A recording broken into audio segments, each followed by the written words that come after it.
back for Lilio. Yeah, it takes longer than Lilio to get it, I'm afraid. That should be good. Yeah, they were all stoked. Yeah. And besides that little window incident there. I'm gonna be in this seat or this seat? Yeah, just. So other than that little accident, Everything else went. That should be good.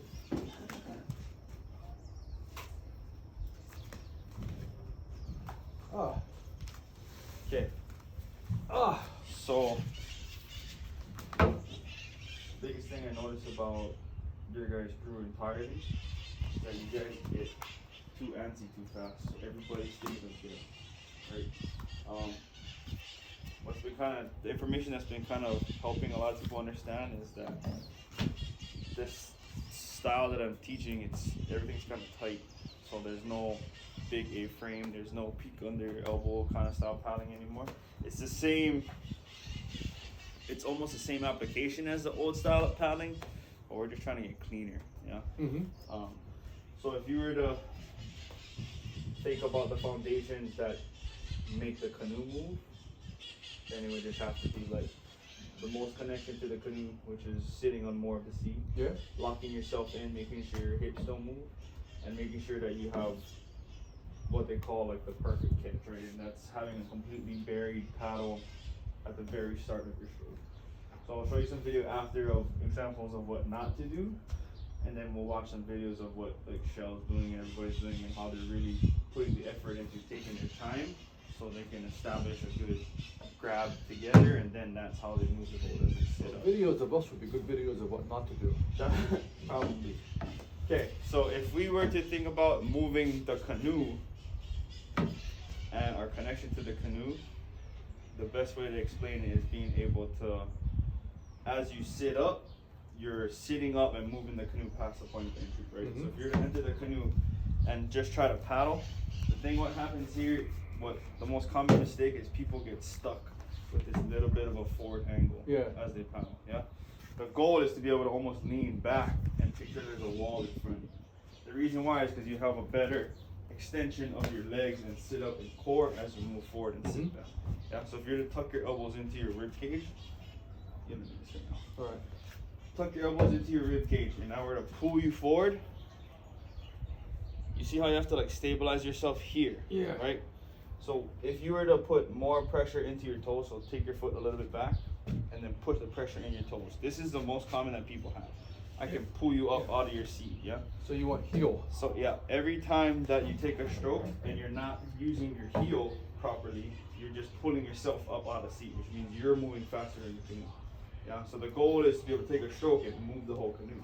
Gotcha. So if you were to lean back a little, put your heel forward. Now I pull you, you see how you got way more stabilization? I'm braced. Yeah, exactly. So the goal is if this canoe was on wheels and you did that and I pulled you forward, the whole canoe would move. You know what I mean? Yeah. So the goal is to get that establishment of everybody having that as a stabilization throughout the entire canoe. Gotcha. Right? You're gonna realize that if we did that again and you slowly start to let your body come towards me, just a little bit less, the further you go, you have way less leverage. Yeah. Now you have to use your lower back, sit you up, and then use your bicep to pull. And you want to use your core, not your lower back. So we're trying to eliminate lower back bicep paddling and introduce strictly core, lower leg, move your hips forward paddle. So two questions. One is core and shoulder rotation. Yes.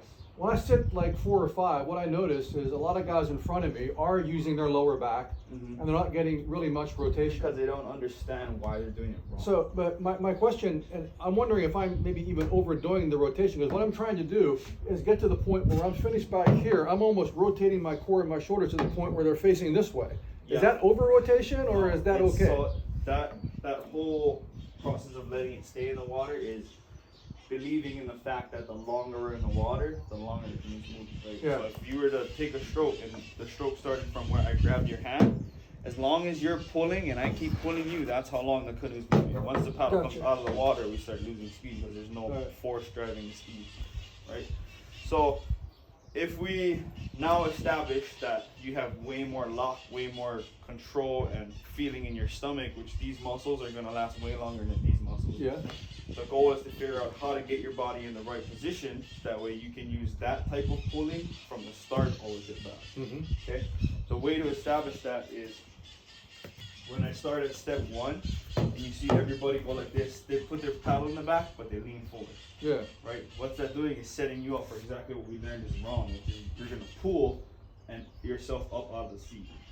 So in that style of paddling, you feel strong for like 2 minutes, but then as soon as everything burns out, they start caving in and start having to just keep timing because they don't have no foundational structure to fall back on, which is why we're learning how to paddle like this. So instead of hinging forward, what you want is There is a small lower hinge. shoulder, lower? Yes. This lower shoulder rotates down, Yeah.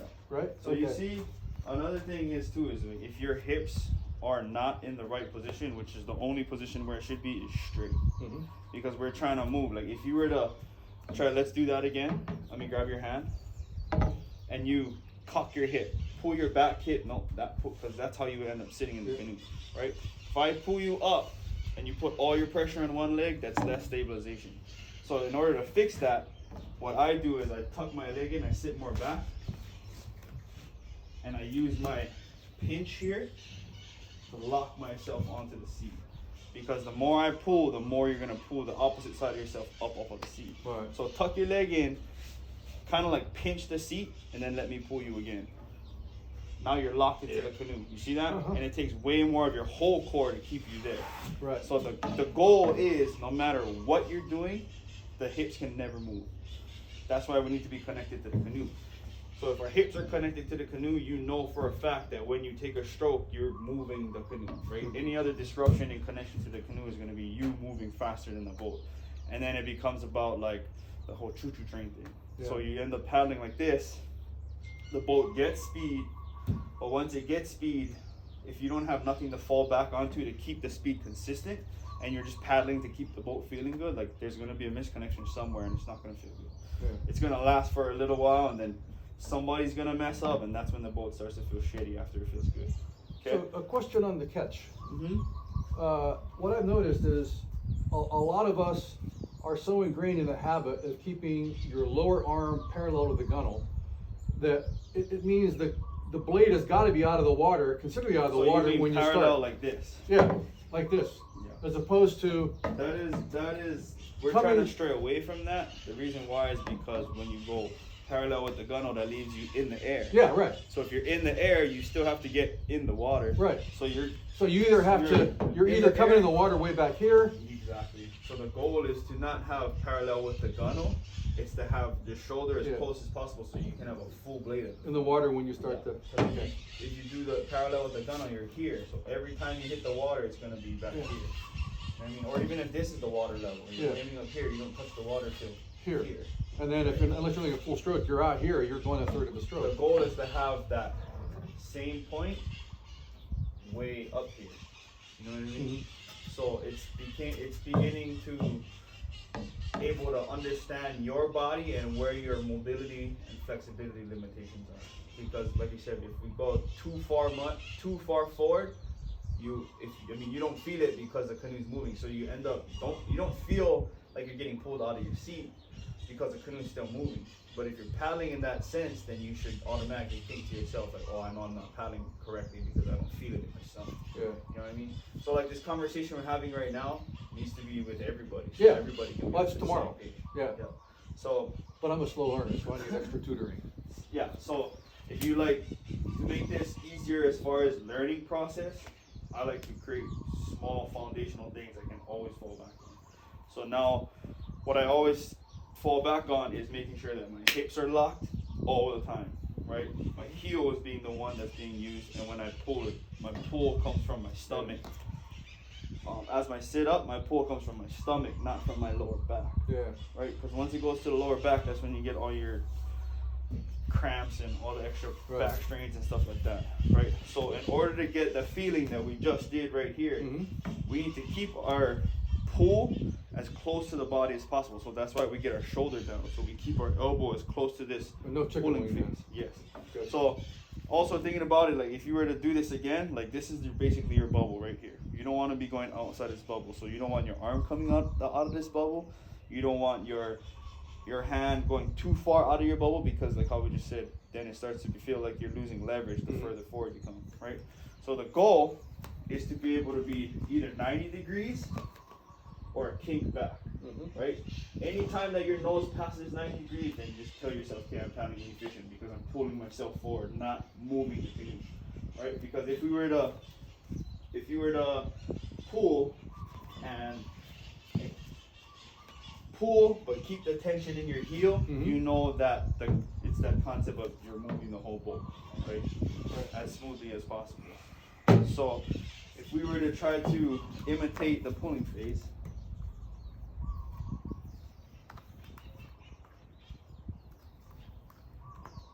it would be starting at the back.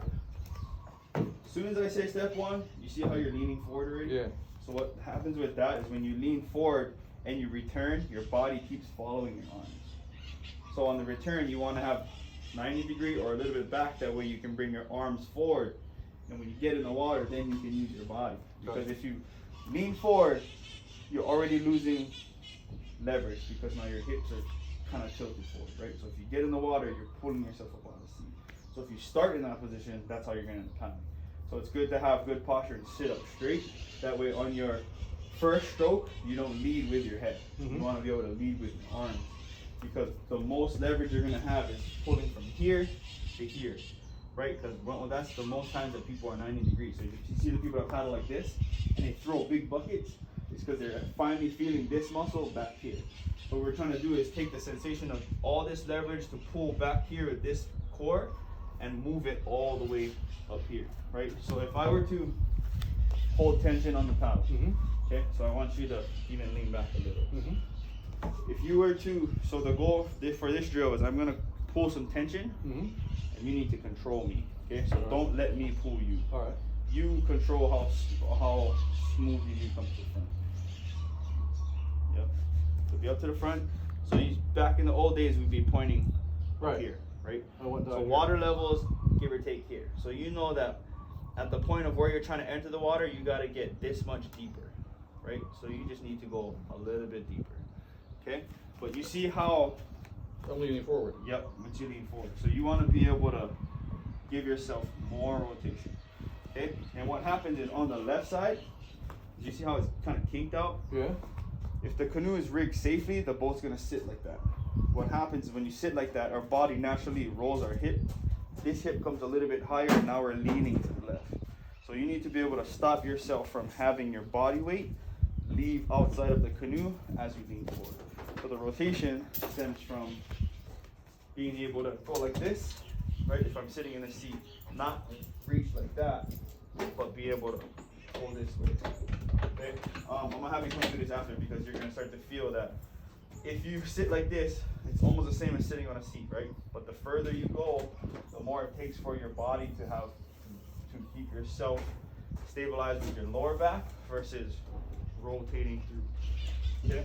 So if we were to, let's do this again. So I'm gonna pull the tension, and I want you to come forward like a centimeter at a time. So you see how I'm pulling and your body wants to turn already? Yeah.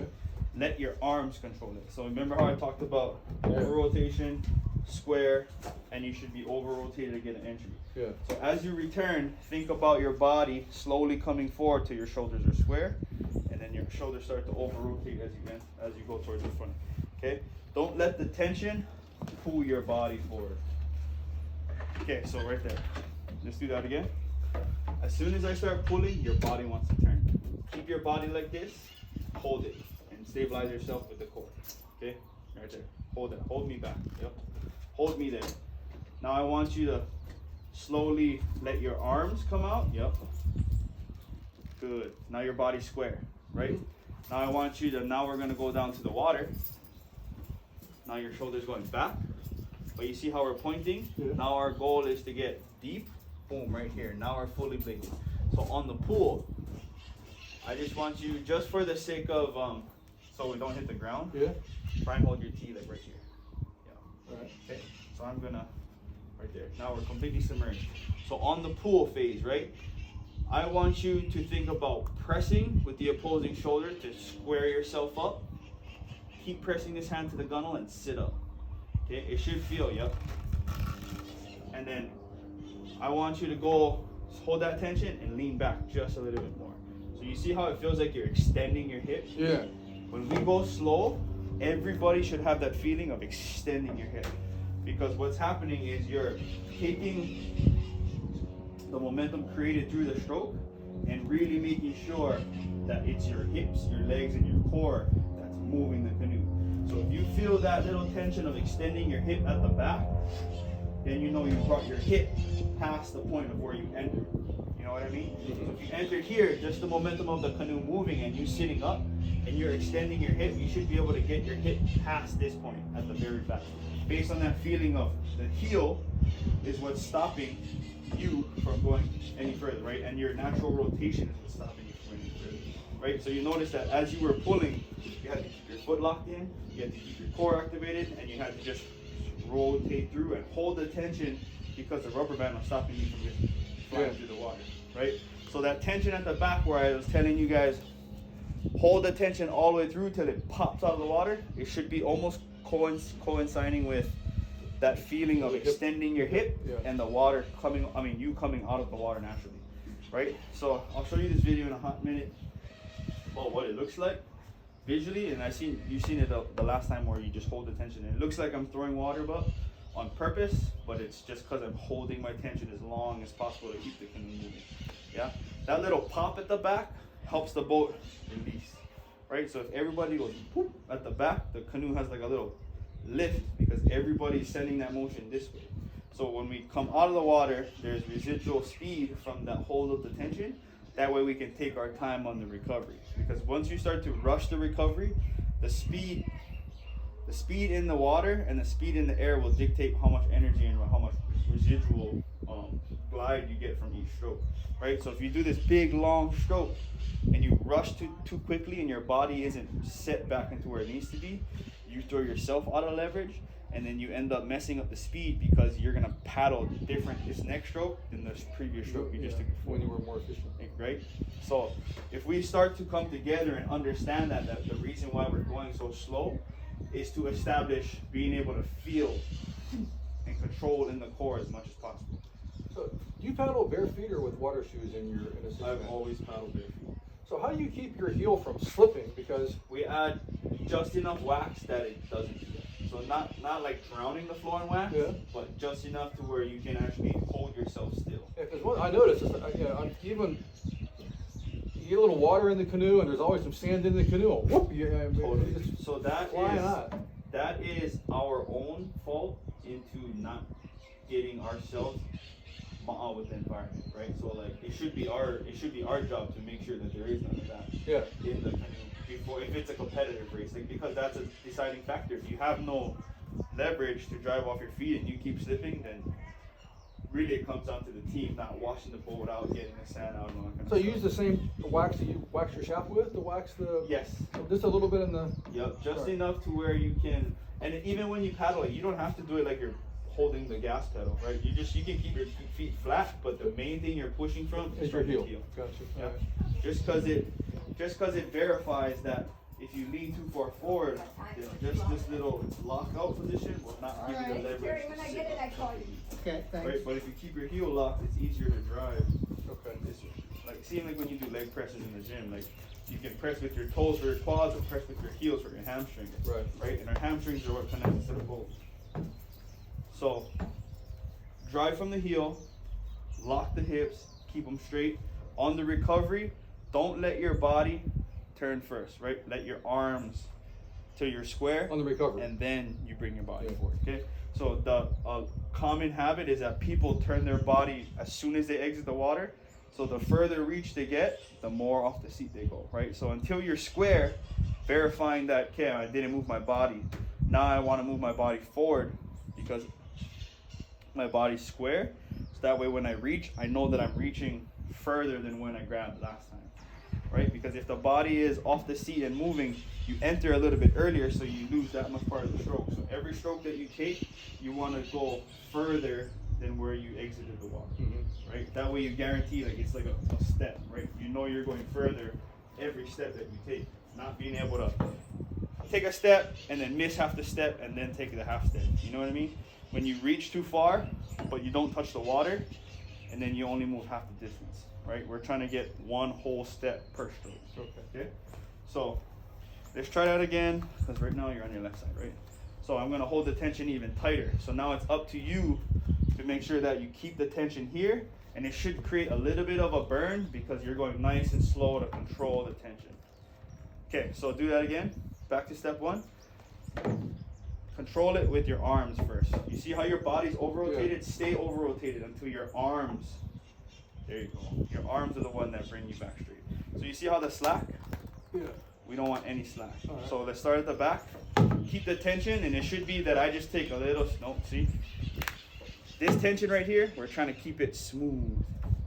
Okay? Okay. Let's, maybe I can give you a visual just so you see. So I need you to hold this for me over here. Look at that? Yeah, and then I'm gonna show you what I mean by arms first. All right. Okay.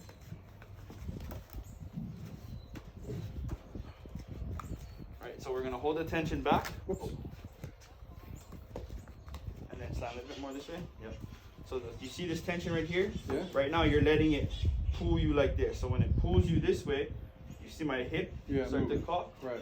I want to be able to hold the tension, let the arms come first. So I talked about big sweep, remember? Right. Let the arms come first, sweep close to the water. Now my body's square. Now I can bring top over bottom, pull my shoulder back. That way I can verify that the angle that I'm pointing to, I can touch the water at. Right? So the old school of paddling would be like this, right? But if you go like this, I can pull with my arms and then sit up with my lower back. The goal is to be able to rotate through, right? So if I were to have, start at step one again, yeah, hold that. Start at step one again. Control with my arms. You see how I'm not letting my body turn, right? So hip straight, control with my arm, top over bottom, shoulder back, touch the water. Now as I press, it's gonna come from this shoulder. Press, pull, And rotate. sit up. Right. And I'm back at the same position that I just started at. Okay. Right? So when you are translating this application to the water, you push with the shoulder until you know that there's no way the paddle will leave the water full bladed, right? Because if I just sit up, then my angle of pulling becomes this direction, right? But if I hold tension with my shoulder at the front, I know I'm full bladed. Push till I know I'm full bladed, then I use my core to sit up and rotate through the stroke. Okay? So we hear the term pressure on the blade all the time. Yeah, But so the pressure on the blade is only to get the blade fully sunk in the water and then it's pulled? yes. Okay, so there's no pressure on the blade Because once if the blade you- is in the water. Because if you keep pressing on the blade, You're if lifting you the keep canoe out of pressing on the water. blade, then my body just keeps going down, right? So Yeah. imagine me pushing the T down. So I'm moving my hand on a T Yeah. because I'm going deeper in the water. But if I keep pressing down, I have to You have to do that, sit right? back up, Yeah. right? So you want to just combine the two things to where you can finish return because I'm holding it in my core, right? My core is stabilizing me, I'm locked in. Now I return till my body's square, right? Ideally, we want to be almost inside the gunnels, but if not, right on the outside, right? That way we're moving in one direction. Okay, so we start at step one. So now I'm letting my arms square me up. Then I'm bringing my shoulder back. My shoulder is getting closer to the water. Boom, now I have a full blade here. All I'm doing is pressing with my shoulder to verify that I can get my good catch, right? Because the goal is to have a good grab in the water, right? Okay. So the shoulder helps me have a good grab once I'm full bladed. Boom, so now I can press with my shoulder, follow through to the water. Now that I guaranteed have my finger wet, there's no way that I can come out of the water. So now my goal is to have my shoulder follow across my chest, hand come down to the gunnel, sit up, Right. extend my hip, just like that feeling we just talked about. Right. Yeah? And that guarantees that I have a stroke from here all the way to here. Right? And there is never a forward push with your top hand. It's just, No, never. Yeah. The reason why is because then you change the angle of the the shaft. Yeah, and you're See that? basically a fulcrum instead It's of, just shoulder. right. The arms hold the paddle and change the direction of the shaft. See that? Because we want perpendicular to the canoe. Right. So the arm is just to hold the tension from coming from the opposing shoulder and control the angle of the shaft. So right, if I paddle like this, it's like a V1. Now I'm paddling and pulling this direction. Okay. Right. So my arm can press from my shoulder, but still control the straightness of the shaft. Okay. Yeah. And we follow through, hold the tension, extend the hip, boom, out of the water. And as soon as I'm back out of the water, I let my arms come first, square, then my body. Okay. Hey, this will probably confuse me and maybe other people. This is a long distance stroke. Is there do you have a different stroke for sprint? Because when Peter and I were coming back from one man paddling last Friday, we watched you and the girls do sprints, and we were commenting, boy, it looks like it's a different stroke. It doesn't look like there's a sweep. It looks like it's a... So if you want to compare the sprint to this, it's basically just half. So the long stroke guarantees that you have longer movement through you're going through. So if you want quicker pickup and acceleration, all we're doing is adding a quicker return, same amount of pressure grab, but shortening the strength on the stroke length. Okay. So like if this is one stroke, boom, we got that much distance moving.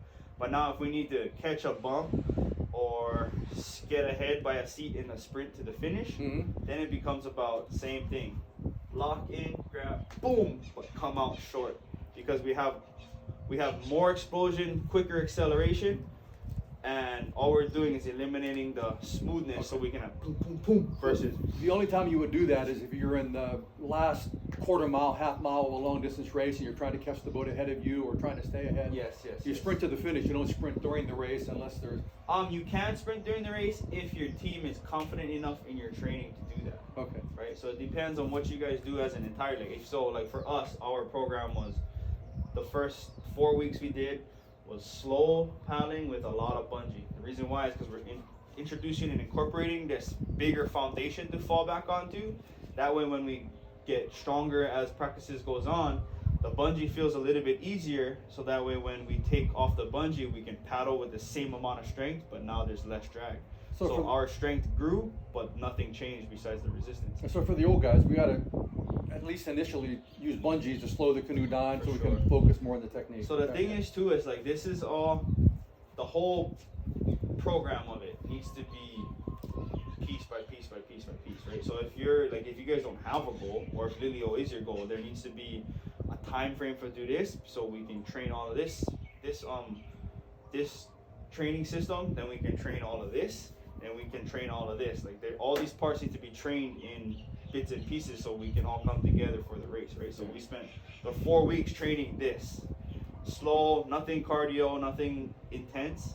But now that we're getting close to the races, those 4 weeks made us that much stronger. So now our baseline level is way higher because we can paddle slower, but still move faster than we were back 4 weeks ago because our strength and our foundation is way stronger, right? So now that we have a solid foundation of paddling, now we can work on higher end top speed and explosiveness, right?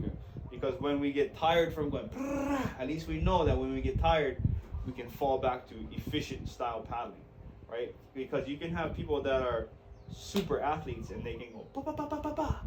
But if they don't have a foundation to fall back onto, their body's just going to collapse because they don't know how to hold that for a longer period of time, right? So when we train the body to be ready to paddle for hours at a time, and then we specifically pinpoint when we need to have the quick twitch muscles ready, so that way our body always have, because at any given point there's always meat in a race, right? So if your meat in a regatta race is the middle, and you don't train for the middle, you only train for the beginning and the end, everybody's going to catch you in the long stretch, right? So there's a lot here. Let's say the old guys really can't get it all together in time for Lilio, or even ever get it all together. Is there an element that is, like, to me it seems like, irrespective of all the other parts of your technique, the most important thing is getting the paddle fully in the water before you start your return. So even if we can't master all the other intricacies, just getting the damn paddle fully in the water before we start to pull back Would seems be like a it's gonna great starting point. a good starting point. Because everybody's gonna realize that if they take the actual time and effort to have it full bladed at the front, your body will slowly start to get used to, right? Yeah. It's just nobody is committed and putting the effort into being locked in the front. They're just trying to make the boat move and then just stay there till the boat feels shady, where we have to change and tell people to pick it up or go longer or go shorter or do this, right? Okay. So if if you're gonna create like a master rule, I would definitely say put the blade in the water. Get the blade in the water. Yeah. Before Even if you're paddling fast or if you're paddling slow, put the blade in the water as far in the front and pull together. So yeah, definitely master rule, full blade. Yeah. And if you need to tell people pinky's wet every single stroke, at least it'll be in their mind to be like, oh, okay, I need to be closer to the water, or I need to get a longer paddle or something, right? Yeah. If the person is having a hard time getting their blade completely in the water, it could be because their paddle's too short, right? So which means their body has to do a lot more work, extension, lower, all that kind of stuff. But they're gonna start to realize that their body's gonna hurt in places where it shouldn't be, because their body has to compensate for being that much closer and deeper to the water, right? And whereas on the other end, if you get a longer paddle, that's not necessarily a solution, because you're gonna have that much paddle in the water, but if you're not strong enough to be able to paddle that stuff, like it might be able almost be, what's that? Not beneficial, but the opposite of that. Yeah, because derogatory. Yeah, destructive. exactly, because you're compensating the strength for a full blade. So now it becomes, if that person gets too tired, now they're just tapping because they're not strong enough to move that full blade. Yeah. So it's like, if you can find the right length of paddle and then put in enough training to get strong enough, then it'll get easier over time. But there's definitely no instant gratification in this style of paddling. Like, it hurts, it sucks, it takes time, it takes long hours practicing it over and over and over and over. And if you think you can get it in a few chances, it's most likely that you're not. Mainly because, like, when I first started putting it together, like, the bare minimum I would say was like 4.5 months. Yeah. No, I think that it's going to take us a long time, and that, maybe it's one step at a time, making sure paddles in the water, and then, from there, making sure we have the rest of the Because look at that, the last day we went, I slowed you guys down just so you guys can meet at the front. Yeah. Bro, and you guys were jamming. It felt good. I mean, it looked good that day.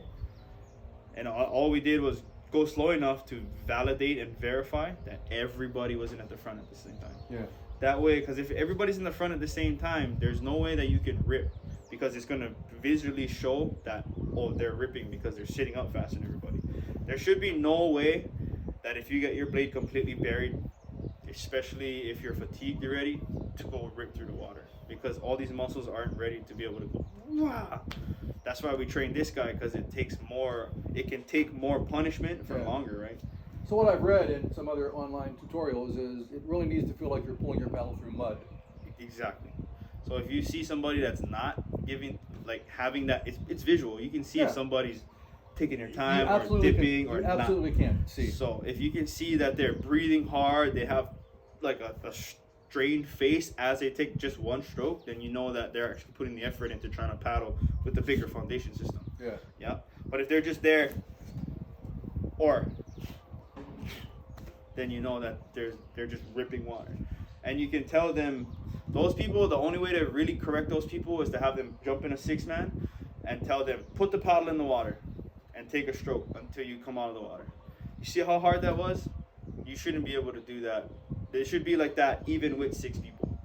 And if they say, why should it feel like that with 6 people? It's because if everybody does that, then it'll feel like there's nothing there, because everybody's grabbing and moving at the same time. So if you feel like that you're pulling more than everybody else, but you're making these bubbles, then you need to remind yourself that these bubbles is me not helping the team. That's the cavitation. Yeah, exactly. That's grabbing air. For sure. So like if they're like, I don't know, if there's a consensus that there's like 4 people that need to have themselves checked as far as they think they're too strong or they think the timing is off, not because of them and they're the ones making bubbles, then you just have one person sit in the back and have them sit anywhere in the boat. And you're going to tell if they're a yanker because of their bubbles or if they're a quiet, clean, strong paddler. The other thing I noticed is is, in addition to having the paddle out of the water when we pull back, which means we're grabbing air. Yes. There's also a tendency sometimes the paddle is angled like this or angled like this, which means water sliding off sideways instead of coming straight back. Definitely. Which means that we're maybe 10% of the stroke is actually actually steering the boat instead of. Those little details come from like small stuff, right? Wrist positioning, how you hold the tee, right? If you're holding the tee like this, and every time you take a stroke, you cock your hand back. That's why guys paddle like that. Yeah. Right. And then if you the same opposite, if they push too much and they paddle like this, that's why their hand paddles back. So a good thing that the Tahitians taught is that if your hand is too far on top, you control too much of your face blade. So a lot of Tahitians paddle with their hands behind. That way they can always be straight. Right. Then it becomes about tee coming back, hand holding the tee from coming back. Yeah. Right. If I can do like this, then I can control the angle of my blade. Yeah. And that's a whole nother unnecessary pain that you got to deal with if your wrist starts to get sore, right? So the goal is to have the palm behind the paddle, so when the paddle is already perpendicular and you start to pull, the hand is just holding the paddle in place. Because if I were to paddle with my hand too much on this side, when I pull, it turns the blade. If I hold too much on this side, it turns the blade. Yeah. Right. So a little less on top and wrist control, and a little more behind, so you can hold the tension straight once it's there. But top hand has definitely got to be over the gunnel to make sure that the blade is straight up and down as opposed to... Not necessarily. So you see why our blades flare out like this? Yeah. So it fits inside the boat like that. Okay. So in that case, your hand can be a little outside the gunnel. You should definitely be deeper than the bottom of the canoe. But you want this has to be perpendicular like to the water. This angle. So I can show you right now. Like if I were to... I don't know if you've ever heard this style of teaching, but like positive angle, neutral angle, negative angle, right?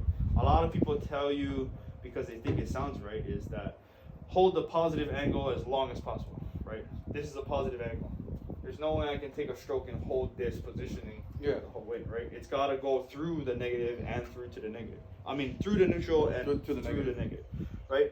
So if you ask me for idea on perfect catch and perpendicular, I want to aim with the positive angle, but by the time I apply myself, I should be almost neutral, right? Because now my paddle's completely up and down with the boat, paddle's buried, fingers wet, and look at where the blade is. It's neutral, right? Not positive. Yeah. So I want to get positive aim, but by the time I apply myself, because of the momentum too, I should be almost neutral. Yeah. That way I can sit up, follow through to the stroke, and then finish only in negative, because I'm just letting my stroke be this long pendulum type stroke.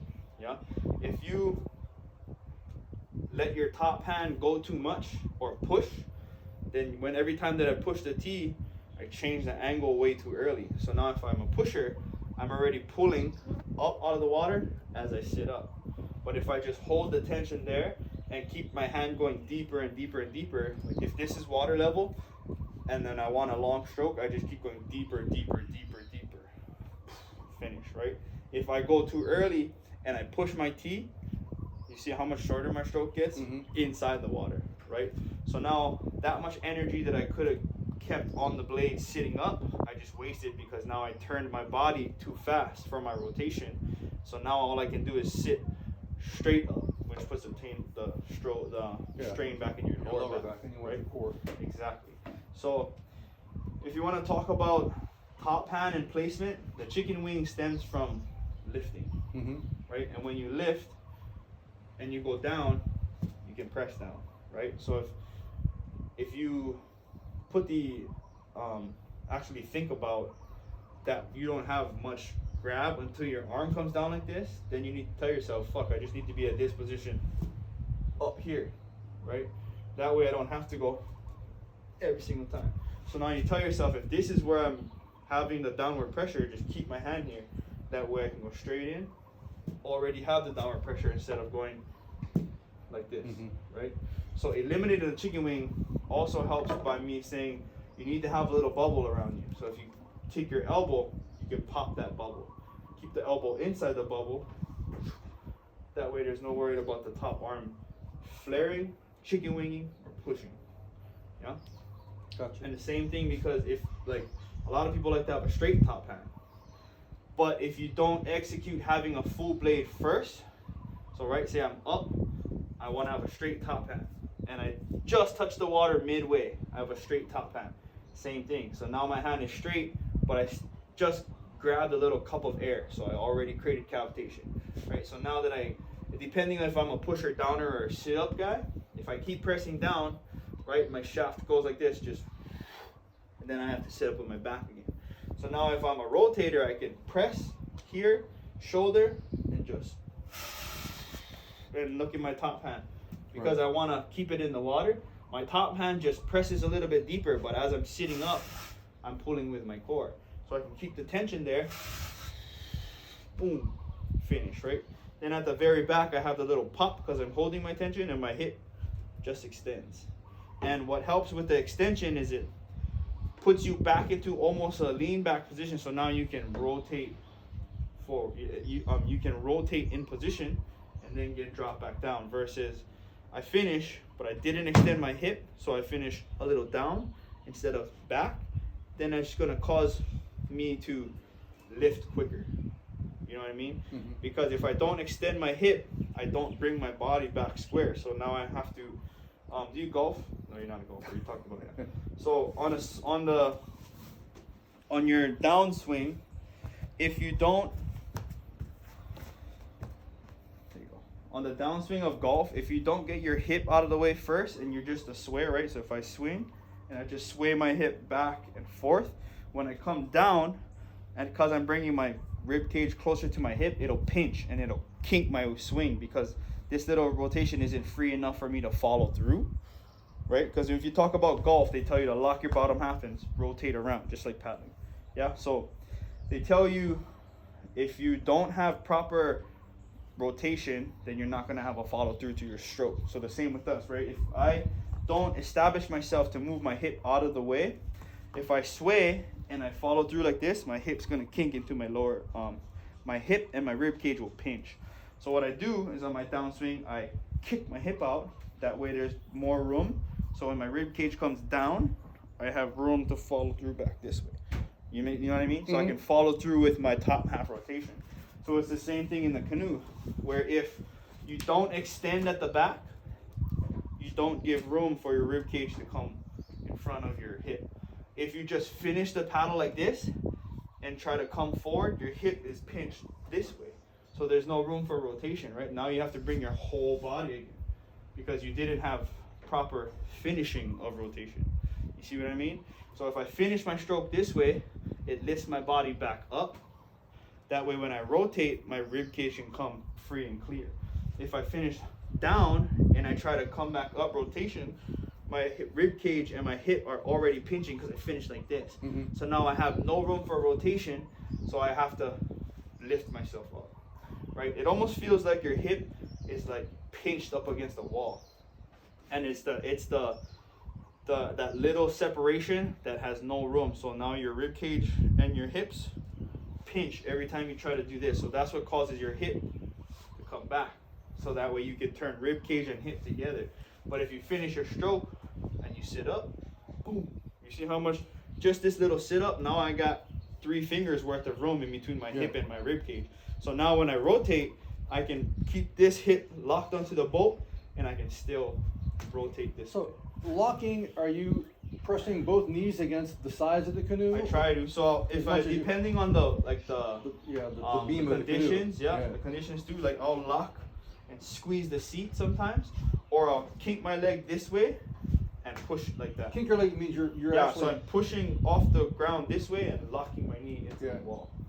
Yeah, and then on the right side, because we're so, this answer stems from a lot of one man, is that because we're so cautious of the ama already, that we're always cautious of having good posture on the right. Yeah. Because you don't find any paddler that's like this on the right side. Yeah, right. The ama, right? So we have better posture on the right side. So I don't necessarily tuck my leg in because I don't need any more rotation on my right side. Yeah. So I kind of just, on my right side I have 2 legs straight, but on the left side I cock one hip and lock myself in this way. And I make sure that I always finish sitting up because I want that room between my hip and my rib cage. This is in your one man you're talking about. In the 6-man too. Okay. Yeah.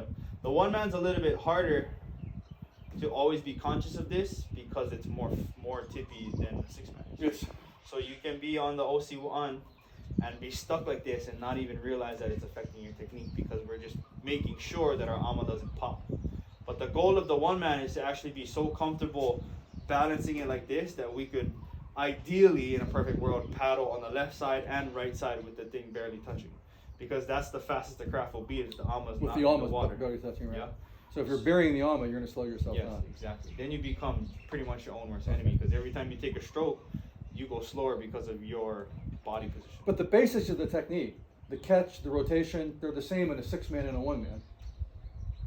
The only differences in the one man is you can get away more with just shooting your hip because it's so light. Right? Yeah. So the OC, if you notice, there's going to be some people that in the OC6, you feel like a little jerk. That could be the OC1 person that's used to going like this, boom, boom, boom, to move their boat, trying to do it in a 6-man. But this motion right here doesn't make the boat feel good, right? So the difference is you can get away with short-term bursts on the OC1 that really stem from just the hip and core, and you can go almost like you watch the ending of like Olympic kayaking when they do the hip shoot. Yeah. They shoot the boat across the thing, right? So they're trying to do that because it works in a one man because it's so light, and if you train enough, you can get away with boom, boom, boom. But not necessarily in the 6-man because you have so much more weight to be carrying at all more circumstances. All right, well, we're looking forward to seeing you tomorrow night at 4 o'clock. And there are some of us that are actually probably getting more time on the water on 1-man than 6-man, so I'm sure that kind of messes us up a little bit in the 6-man. Definitely, especially if you're not too technically, technical paddling is not something that you put a lot of effort into. The 1-man can definitely screw up any 6-man feeling. Ever since I had those 1-man lesson from you, I'm more focused on the stuff you taught me, and it's helping me. I'm getting a little quicker. So, and also a good tip too is if you ever find yourself in a lull, try your best to lock your legs as much as possible. Because if you lock your legs, that puts a lot more tension on the core. We're talking about 6-man or 1-man now? 1-man for you, yeah. So if you're in the 1-man, try your best to lock out your legs. The locking out your legs will really introduce to you how much you can get away with just hipping it in the 1-man. But locking your legs, you're still heel pressure involved. Yes, still heel pressure, but try to keep your legs as straight as possible. Okay. Then, more so in the 1-man. You can do it in a 6-man too, but depending on how much room you have on the side of you, that's what really dictates if your hips moving a lot, right? So, in C1, I have less room, so I don't have to really worry about locking in too much. I just have to worry about rotation. C1 has a natural advantage in the sense that because you're just narrower and you're already locked in. If you're in 4 or 5, the beam is a little wider. For sure. And it's actually hard for me to lock in because I have to be splaying my knees a little bit. So what my friend them do in Tahiti is they'll push their hip across and lean out of the boat like this and then go forward and back. So even though they're shoving their hip across, it's still pointed in this direction, right? So because their hip is like this, they can let their rib cage fall to the side and they rotate like that. Okay. Versus what I'm trying to teach is you have more of the introductory phase because they're aware that their hips are straight. But if I tell you to cock your hip across, you're just going to keep sliding across every single time. You know what I mean? Yeah. So they lock themselves in on one side of the boat, knowing that their hips are straight, but they can still rotate this way. And then when they come to the other side, they just straighten out one leg so they can sit up. Right? It's weird because you get butt burns in these canoes, so you put the seat down on top and you wear neoprene shorts. Yeah. You slide on the seat a lot. It's hard to get locked in because you're just sliding around. It's almost like you need stickum on your butt. For sure. So I would suggest, the main reason I suggest learning it this way is just because you're going to find, everybody will find the final lock-in for them. But I introduced it as the most basic way, teaching themselves how to lock themselves in, because eventually they're going to do it so much, to be like, man, this just feels better to paddle like this. And then you kind of evolve into the right way to be able to lock yourself in, still have rotation and then paddle one side, paddle the other side. But it's at least when you're starting, it's good to teach yourself to lock yourself in. That way you're self-conscious about how your body's operating while you're paddling, right? And just self-awareness in general as a team. If somebody's just not putting the effort into it, try somebody else. Yeah, because that's the biggest consensus in 6-man. If the stroker's not doing it, nobody else can do it. So I mean, you got to have number one doing it the right way, so everybody else has a chance to do it the right way.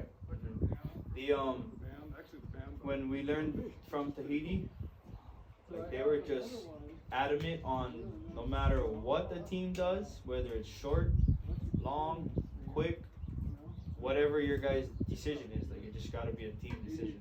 Yeah. Yeah. So if you guys are just gonna start with, okay, our team mantra and decision from this day forward is everybody needs to be completely buried by their toes. You know what I mean? And then there's something for you to focus on. And then after you're doing it for, I don't know, what is it, 10 hours to break a habit and 10 more to create a habit or something like that, or 10 days or something like that. After your 20-day mark, okay, everybody should be like, okay, we got this one part down. Yeah. Okay, now that we focus, now that we're guaranteed having a clean, strong stroke, let's focus on how to use our core more. So that's when you start tweaking bodies, right? People start being self-conscious of like, man, I feel like I can't get more rotation. Oh, just do this simple trick, fix your hips, sit up, better posture, now you got better rotation, right? But as long as you learn each facet and master each facet, I think it gets easier like that. All right. Just because, like how you said, I mean, it's a lot of working parts. But, so like when I first started, I just seemed like, you know, like I started with the most important ones. And my most important one for me was learning how to pull with my stomach. And once I learned that the full blade really helps with pulling with my stomach, then I was like, oh, I just killed 2 birds with 1 stone. Right? Because now I have my main pulling muscle getting stronger every time I take a stroke. And I'm verifying that I have the full blade, which the Tahitians, Johnny Kekoa, and all the best coaches in the world tell you to do. Yeah. So it's like a common consensus, which is full blade across the world. And then the follow-up of like, you realize how much you need to use your body to pull when there's no give. So like if you were in the mud, like there's no way you're gonna bicep curl the thing out of the mud forever, right? You're gonna try to use your body, use your legs to move the fucking shovel out of mud. So like when you really understand the concept of mud, then you start to realize how important all these big muscle systems are. Yeah. All right. But We look forward to seeing you on. tomorrow, are you gonna jump in your one man? Yeah. Do you mind that? Let me just. Hopefully, this has been recording the whole time. If it has, I'm going to close this.